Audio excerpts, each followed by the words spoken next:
Hey guys, welcome back to my channel. If you're new here, my name is Chevy Francisco. I am a single stay-at-home mom with a beautiful 11-month-old baby girl. If you want to join me on this journey of being a single mom, please do hit that subscribe button and notification bell to be notified about my future videos. So as you can see from the title of this video, I'll be sharing my breastfeeding journey, what worked for me, what was my biggest regret with my breastfeeding journey, and a little bit of tips and stuff like that. Just want to point it out there that I am no healthcare professional. I am not a lactation consultant, so I am just sharing everything based off my experience and what I went through and what worked for me. So without further ado, let's just get to the video.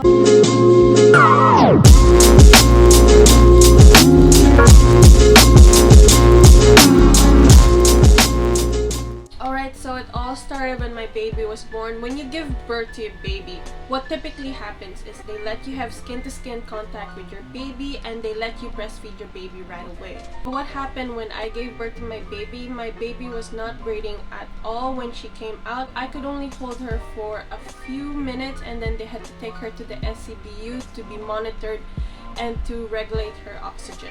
So I had to visit my baby in the SCBU. She actually had some wires on her and she had that oxygen thing up her nose, and I could not breastfeed her nor hold her. The nurses did give me some syringes so that I can hand express my colostrum and breast milk into to give to my baby later on. So actually the day after she was born, her oxygen got regulated and finally the wires were out of her nose and I could finally hold my baby. But the thing is, I could not breastfeed her right away because actually when I was pregnant for the first 6 months that I didn't know I was pregnant, I was smoking a lot of cigarettes, and doctors and nurses do know about that because I shared it with them. And they had to check if my breast milk was okay for the baby to drink. So in the first moments that I actually held her one day after she was born, I could only do the kangaroo hold, which the doctor suggested that I do. Finally, my results of my breast milk came out and it was actually safe for my baby to ingest, and that's when I tried to breastfeed my baby for the first time. I was honestly so nervous because I've watched so many videos about unsuccessful breastfeeding. Honestly, like before I gave birth, I was so set that I wanted to breastfeed my baby until she was 1 year old. And when I tried to breastfeed her for the first time, she did not latch at all. I was freaking out, and then she was just crying and then she would not latch. She was hungry and I was just nervous because that would mean like I would have to exclusively pump my breast milk. How much hard work it takes to exclusively pump, because I've watched videos, I've done my research on exclusively pumping, the work that has to be put into pumping, washing the bottles, sterilizing the bottles. And so in the 2 days after I had given birth to my baby, while I was still in the hospital, I tried every moment I had to try to make her latch, but she would not latch. So instead, the nurses were giving her formula because she was getting hungry and she would not feed from me. So actually, after 2 days after giving birth to my baby, I was finally discharged from the hospital, but my baby had to stay there for a few more days because they had to monitor her health since she had pneumonia when she came out. She actually ended up staying there for 2 more weeks. When I got home, I had to buy a manual breast pump. So this is actually the breast pump, the manual breast pump that my sister got for me the day I got discharged, because I actually had to keep pumping my breast milk to keep up my milk supply while my baby was still in the hospital. And I remember I would pump 8 to 12 times a day, and I would store them in those storage bottles, which I would later freeze in the freezer. And since I didn't know how long she was gonna be in the hospital, and then actually using this manual breast pump, it was quite hard because I had to keep pressing and pressing and pressing. I ended up switching to an electric breast pump, which is the UHA. Though it's actually on the cheaper price compared to the very well-known breast pumps like Medela or Spectra, it actually did the job. It worked for me and it wasn't that expensive, so that's the brand that I use for electric breast pumping. So when I would visit my baby every day of those 2 weeks, I was only limited to visiting her for 1 hour each day. I would drop off my frozen breast milk so that she had breast milk to drink while I was not with her. And I remember when I would visit her every day in those 2 weeks, the nurses would ask me, do you want to try breastfeeding your baby? And I would honestly I would say no, because I remember just in those 2 days that I was staying in the hospital and just trying to breastfeed her as much as I can, and she would not latch, and it just made me feel like such a failure. So I guess I just didn't want to experience her not latching, and I didn't want to spend that 1 whole hour of me just frustrated and struggling just to breastfeed my baby. So eventually, like 2 weeks came to an end. My mom and my sister-in-law actually accompanied me to pick up my baby from the hospital.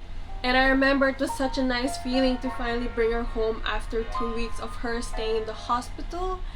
And when we got home, my sister-in-law and my mom actually went out shopping to buy baby stuff. And so it was just me and my baby girl alone in the house. And I was just freaking out because this is my first baby and I've never really taken care of any baby ever in my whole life. So I was honestly very nervous staying with her alone. And eventually she ended up getting hungry and I had to feed her. So I told myself, I'm gonna try to breastfeed her. Like, this is it. I have to just overcome my fear of breastfeeding and just jump into it, you know? And so there we were in the room and I'm about to breastfeed her. And I was like, okay, we can do this. We can do this. She's gonna latch. And she did not latch. She did not want to latch. No matter what I did, I know that she was hungry because it was her scheduled time for her to feed. But nope, she was not feeding. And it was honestly so frustrating because I really wanted her to breastfeed. And coincidentally, around that time, my sister-in-law and my mom came home from shopping. So they walked into the room and they just see me trying to breastfeed my baby and then she's not latching. And my sister-in-law, who actually has 4 kids and she breastfed all of them, she was like, what are you doing? Anong ginagawa mo? Telling her, I'm struggling. She's not breastfeeding. I'm trying everything. But I don't know what kind of magical fingers my sister-in-law had, but she was just working something. She was doing something. I don't know. She ended up just latching onto my boob and she was breastfeeding for the first time ever, like in my arms. Just remembering the moment of her breastfeeding for the first time, and the feeling is honestly so magical. Like, I cannot explain the feeling of breastfeeding your baby.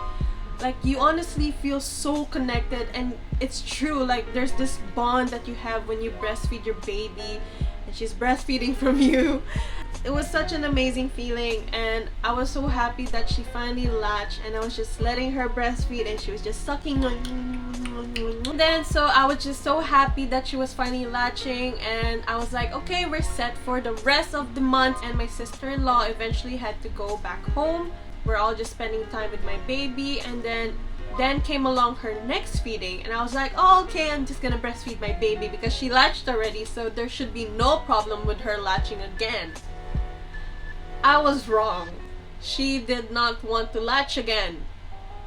And I was just like, what am I doing wrong? I was following every tip that my sister-in-law was giving me. It was honestly so frustrating because I had such a tiring day that day. And then she's not latching again, and I was so done with that day. And my sister was home, my mom was there. I just wanted to feed my baby. I just asked my sister and my mom to just heat up the breast milk that I have in the freezer, and then I'm just gonna give that to my baby. And I'm just like, you know what, I'm just gonna have to exclusively pump. That's gonna be my life for the next few months. I had given up. And so my mom saw the frustration, and they're like, do you want me to call your sister-in-law? Do you want me to call Ate Eileen? And I was like, yeah, please call her, please call her. They actually live just 5 minutes away. So my stepbrother and his wife, my sister-in-law, came over. And then I was already feeding my baby through the bottle. And she walked in, she's like, ano nangyari? I was like, she wouldn't latch, but then it's okay. I already gave her breast milk. She already fed, so there's no point in me trying to make her latch again. She was just telling me, just try and try, kasi like eventually she's gonna be hungry and she's eventually gonna latch. Just take it easy, no pressure, don't stress yourself. So they eventually had to go home, and then that was gonna be the first night alone with my baby girl. And I was just so scared and I was so worried that the night was gonna end up so bad, because I was thinking that she was not gonna latch at all. For the rest of the night, I would have to keep calling my sister-in-law to come over to help me latch my baby onto my boob. I didn't want to be a hassle to her. And so the night came in, she was finally hungry and then she was crying, and I was like, okay, here it is. It's time to try to breastfeed her, and she just latched.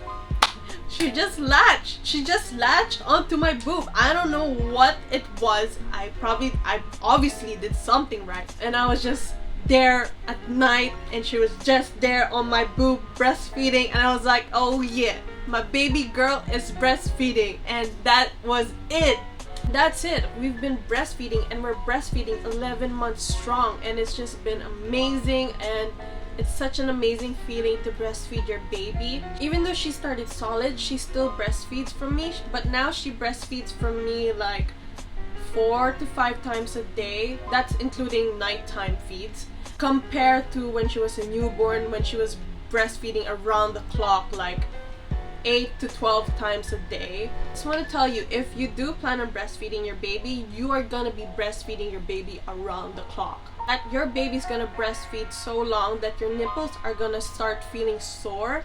But what worked for me when my nipples started feeling sore is I would have a nipple balm which I would apply. You have to buy the right nipple balm that it's okay for the baby to ingest. And also after breastfeeding, I'll apply it again. It's just such a soothing feeling after breastfeeding for a long period of time. In the beginning of my breastfeeding journey, I would actually have the haka. So the haka is basically this thing, and it's a very convenient type of pump. Basically what it does is, while you're nursing on one boob, you can attach it to your other boob to catch your letdowns. Or if, let's say, you are feeling engorged in the middle of the night, it's a very easy way to just relieve you of that engorgement, because it's very easy to clean, easy to bring around. It's good for traveling. So I would suggest that to you. One of the things you should buy if you do decide to breastfeed. And I also actually use the haka to also build up my milk supply, because your breast milk is made from supply on demand. So the more you empty your breast milk, the more your boob is gonna make that breast milk. So you can see my breastfeeding journey actually didn't start off so well, but it ended up being so great, and it felt like it was so easy. But I'm not gonna lie, it's not so perfect, my breastfeeding journey. There's just one thing that I struggle the most with my baby, and what we're still trying to work out with is she does not accept bottle feeding. So actually in the first 2 months when she was born, I would have checkups, I would have appointments, I would have places to go. So of course I would leave my baby with my stepbrother or my mom. And in the beginning she was actually accepting it pretty well. She was feeding from the bottle okay. She had no fuss with it at all. The bottles that I used in the first 2 or 3 months was actually the Tummy Tippy, because I searched and it said it's good for breastfed babies, and also the Komotomo. So when she was actually accepting those bottles in the first 2 or 3 months, I thought everything was all good, until 3 months she started rejecting the bottles slowly and slowly, till the point that she was not feeding from the bottle at all. Of course, that would mean that I would have to be around her all the time, that I can't leave her for a long period of time. I can only leave her for, let's say, 2 hours, because I would have to rush back to her so that I can breastfeed her. So honestly, it was very difficult, and it's still difficult because it's still something that we're struggling with. I tried so many different brands. Of course, you're gonna think, oh, maybe it's the nipple, maybe it's the brand of the bottle. I've tried the Pigeon, I've tried the Choo Choo Baby, I've tried Dr. Brown's, I've tried the U-Hop, I've even tried latex nipples, because I searched somewhere that maybe it's the silicone, so they probably prefer the latex nipples. There were occasions that she would drink from the bottle, and then I would be so happy. She's like, okay, the struggle's done. We don't have to keep struggling with me having to try to bottle feed her. But then next thing you know, I try to bottle feed her again the next day, and then she's gonna reject it again. I've honestly tried waiting for a long period of time till she's actually really hungry and then try to bottle feed her, but she would be even more crankier and refuse the bottle even more. I've even tried someone else feeding her, even tried putting a little drop of vanilla extract into her breast milk because I've read somewhere that that helps a little bit. I've tried so many things to have her try to accept a bottle, and even until now she still struggles with it. And honestly, like, we're still working on it. I know eventually we're gonna overcome it. I know eventually we're gonna get through it. So one of the tips I would give if you do decide to breastfeed your baby— someone's awake. Hello. Okay. Once you've had your milk established in the first month or so, I would suggest you to introduce a bottle at least once a day and have someone else bottle feed your baby. And it's also a great way if someone bottle feeds your baby because it gives you time to relax, take some rest, take a breather, you know, and also, let's say, have someone else bond with your baby, so that, let's say, if you do plan on going back to work in the near future or in the future, your baby won't have a hard time accepting bottles. Since I built a milk supply in my freezer and then she was not bottle feeding my breast milk, I couldn't waste that liquid gold and let it go to waste. So there's actually this Facebook group, I actually forgot the name, but it's right here. And basically a Facebook group where you can share your frozen— you can actually share your breast milk stash, and then you can donate it to anyone who might need it. So actually, if you want to feed your baby breast milk and you're having difficulty producing breast milk, that Facebook group is a great way to find some good breast milk to give to your baby, and it's for free. So other than that only struggle that I have with my breastfeeding journey, it doesn't really bother me that much because I'm not going back to work anytime soon. I'm really fortunate that my family is financially supporting me while I look after my baby, and they really push me that they want me to look after my baby until she's at least 1 year old. So for the meanwhile, there's no pressure in me having to have her drink from a bottle, and it's still okay that I'm just breastfeeding her. The only problem is, like, let's say if I want to have like a whole day to myself, it's not possible because I have to be around to breastfeed her. But other than that, it's okay because I love spending time with my baby and I love hanging out with her. So, and even though we struggle with that, the great thing about breastfeeding is, you know, it's very quick to feed her. If she's hungry, I can just plop my boob on her. If she's crying or she needs comfort, if she's being fussy, I just give her the boob and then she calms down. There's no other feeling that can compare to the feeling of breastfeeding your baby. Like, you're giving what your baby needs, all the nutrients, all the benefits of breastfeeding, and you're giving that to your baby, and it's just such an amazing feeling. She feels so great. So I really love breastfeeding, and my plan was to breastfeed her till she's 1 year old, but honestly I don't see myself stopping anytime soon because breastfeeding is just so amazing. But is breastfeeding tiring? Yes, it's very tiring. It's exhausting because your body's literally producing food for another person, and you're always so hungry and you're always so thirsty. I remember when she was a newborn and she was nursing around the clock, I was always just so drained and I was eating a lot, but I was not gaining a lot of weight because I was losing all that calories. Breastfeeding is one great way to burn all that calories. Downside of breastfeeding is, compared to exclusively pumping and bottle feeding your baby or formula feeding your baby, is that you don't really know how much your baby is drinking. One way to find out if your baby is drinking or feeding enough is by the amount of wet diapers that your baby is producing. There was actually a time that my baby's wet diapers was actually decreasing, so that's when I noticed that my milk supply was going down. So what really helped me keep my breast milk supply was actually, it's like a Filipino thing, but it really helps you. It's called malunggay, and in English it's called drumstick tree. I have it with some soup, I have it with like tinola, and it actually really helped like maintain my good milk supply. Also, always stay hydrated, and what worked for me as well was drinking oat milk as well, oatmeal if you're into that. And just like I mentioned earlier, I would have the haka on one side of my boob while my baby was nursing, but eventually my baby started growing older, and then she would keep kicking the haka. So what I would do is I would electric pump on both boobs before she would nurse. I would, let's say, pump for 15 minutes and then nurse her, and then that was one way to keep up my milk supply. Also, one thing I do have to mention is I did experience having a clogged duct. Feel like there's a hard lump on your breast and it feels very sore and you're not producing enough milk. I've only experienced it twice in my whole breastfeeding journey. So what they suggest is to use a hot compress, place it on your boob, massage your breast, and then still continue nursing as normal.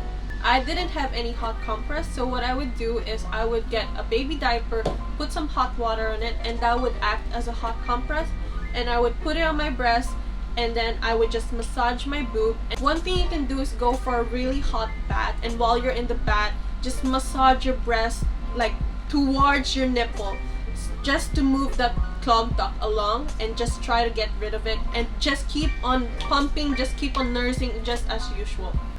So naughty, you're going everywhere. When you do feel like you're starting to have a fever that's leading to mastitis, I would suggest you go to the doctor instead and have it well treated by someone professional. Other than that, there are few products that I use for my breastfeeding that I think is a must-have for breastfeeding. Since my milk supply is actually pretty good, I don't need any vitamins to help with my milk supply, but I do take some vitamins to give me that vitamins and nutrients so that it can be passed on to my baby. So I actually have this one along with this one. And also just try to eat healthy as much as possible. I'm not gonna lie, I do have my McDonald's cravings because your girl loves McDonald's, but as much as possible just try to eat healthy, because what you eat goes into your breast milk, and that's what your baby's having. Easy!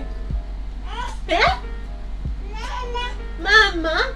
Another breastfeeding product I think you must have is a good nipple balm. That's what I use when my nipples would be so sore from nursing her for hours on end. Another product I suggest you get if you are gonna breastfeed your baby is a nursing cover. I just got this from Carousel for like $50. So it's actually from the brand Ashioki. I don't know if I pronounced that right. I'm sorry if I did. I'm sorry if I pronounced it wrong. Basically, it's like this. Nice design. You just put it around your neck, and it goes. There's like this hole, so that while your baby's nursing, you can still see your baby, and your baby can still see you. So it's a great thing to have if you want to nurse outdoors. But if you don't want to spend money on getting a nursing cover, a muslin blanket works perfectly fine. And this is what I used before I had a nursing cover. Basically, you would take both ends and you would just tie it around your neck, just like that. It gets the job done. I think a muslin blanket is a very great product if you don't want to buy a nursing cover. It's also multi-purpose because you can use it to swaddle your baby, as a sun cover for your stroller, nursing cover, or just something to lie your baby on if you guys are outdoors. Muslin blanket. This is actually from Aiden and Anais. I'm not sure if I pronounced that right. Some moms, they actually use nipple shields because of the anatomy of their nipple. Also, it's just to make breastfeeding less painful for some moms. I was just fortunate to be one of those moms that breastfeeding is just not painful at all. And the great thing about living in Hong Kong is they're becoming more open to breastfeeding. A lot of MTR stations now has breastfeeding rooms, changing rooms. There's actually this website that I go to check, let's say if I'm gonna go out somewhere, I have to check if they have a breastfeeding room nearby. I go to that website to see if they have a nursing room nearby so that I can plan out my outing properly. Yes, plan. And actually, there's this new app in Hong Kong that shows you any nearby breastfeeding rooms and changing rooms. So I think that's a great app. I will leave the websites and the name of the app down in the description so you can go check that out. I forgot to mention, one of the great ways to build your milk supply is to switch boobs on nursing. So don't forget to switch boobs when you nurse your baby. And yes, and actually there are 2 Instagram accounts that I follow that help me when it comes to breastfeeding, gives me a lot of information based on research. So these are the Instagram accounts that I follow. I will also leave their names in the description, so please do check them out. They're really good accounts to follow if you want to breastfeed your baby and you want to know more about breastfeeding. Lastly, is breastfeeding the only option to feed your baby? No, it's not the only option. You can exclusively pump, you can formula feed your baby. You do you, mama. Yes, just remember, fed is best. As long as mama and baby are healthy, that's what's important. Don't stress yourself, don't pressure yourself. One tip I would give as well when it comes to breastfeeding is just take it easy. Every mom is different, every baby is different. Yes! Yeah. Every mommy experience is different. You just have to figure out what works for you. That is all I have to share with my breastfeeding journey and my tips. I hope this helped you a little bit. If there is anything I left out, please do comment down below. I am willing to help, but I just want to point it out there, I am no healthcare professional or lactation consultant. This is all based off my experience. Just want to share my experience and just to put it out there that there are successful breastfeeding journey. Breastfeeding can be fun, breastfeeding can be painless. So if this has helped you in any way, please do give this video a big thumbs up. Please do subscribe to my channel to join me on this journey of motherhood and being a single mom in Hong Kong, raising my beautiful baby girl. If you have stuck through the end of this video, thank you so much, and we will see you guys in the next video. Bye guys!